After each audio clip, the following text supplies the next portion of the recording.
আসন্ন ১২ই ফেব্রুয়ারি ত্রয়োদশ জাতীয় সংসদ নির্বাচন ও গণভোটকে সামনে রেখে বান্দরবানের রুমায়ে ধানের শীষ প্রতীকে বিএনপির মনোনীত প্রার্থী সাচিংপ্রু জেরির পক্ষে ব্যাপক নির্বাচনী প্রচারণা, গণসংযোগ ও লিফলেট বিতরণ করা হয়েছে।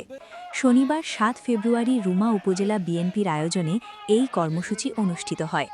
জেলা বিএনপির আহ্বায়ক কমিটির সদস্য সচিব মোহাম্মদ জাবেদ রেজার নেতৃত্বে সকাল 11:30টায় রুমা বাজারে চারিদিকে অলিগলিতে ঘুরে নির্বাচনী প্রচারণায় ধানের শীষের লিফলেট বিতরণ করেন।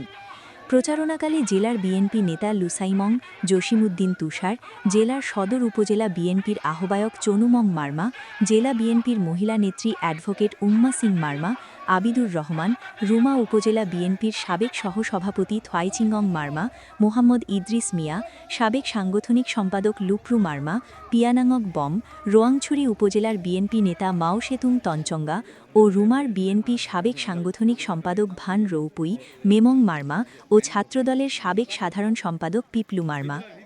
এ সময় রুমা ৪ ইউনিয়নের বিভিন্ন এলাকায় সাধারণ মানুষেরা লিফলেট বিতরণে স্বতঃস্ফূর্তভাবে অংশগ্রহণ করেন।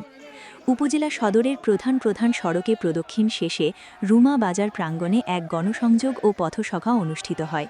পথসভায় প্রধান অতিথির বক্তব্যে মোহাম্মদ জাবেদ রেজা বলেন, দেশের মানুষের অধিকার প্রতিষ্ঠা ও গণতন্ত্র পুনরুদ্ধারের লক্ষ্যে এই নির্বাচনে ধানের শীষের জয় অপরিহার্য।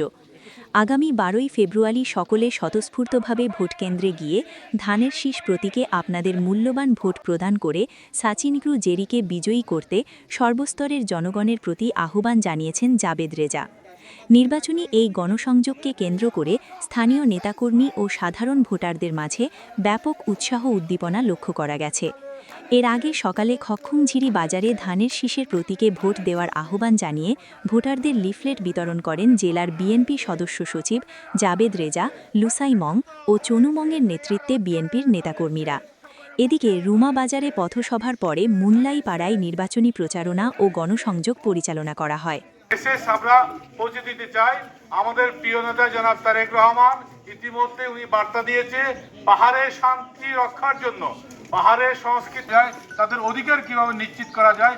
ইতিমধ্যে উনি ক্ষুদ্র নৃগোষ্ঠী ফোরাম নামে একটি সংস্থা করান ওনার ইস্তেহারে উনি ঘোষণা দিয়েছেন। উনি বলেছেন শান্তি চুক্তি উনি রিফর্ম করবেন এবং উনি এখানে যেগুলো এই আশাবাদ উনি ব্যক্ত করেছেন এবং নির্বাচনী ইস্তেহারে দিয়েছেন। সুতরাং এই ওনার যে চাওয়া, ওনার যে পার্বত্য এলাকায় যে শান্তি বিরাজ করার জন্য ওনার পিতার যে ভূমিকা ছিল, উনি তার এই ধারাবাহিকতা বজায় রেখে পার্বত্য এলাকায় শান্তি বিরাজ করার জন্য উনি এখানে সাচিংপ্রু জেরিকে এমপি হিসেবে মনোনীত করেছেন। আমাদের উচিত হবে দল মত জাতি বর্ণ ধর্ম নির্বিশেষে সকল কিছু বাদ দিয়ে আগামী 12ই ফেব্রুয়ারি ধানের শীষের প্রতীকে ভোট দিয়ে সাচিংপ্রু জেরিকে এমপি নির্বাচন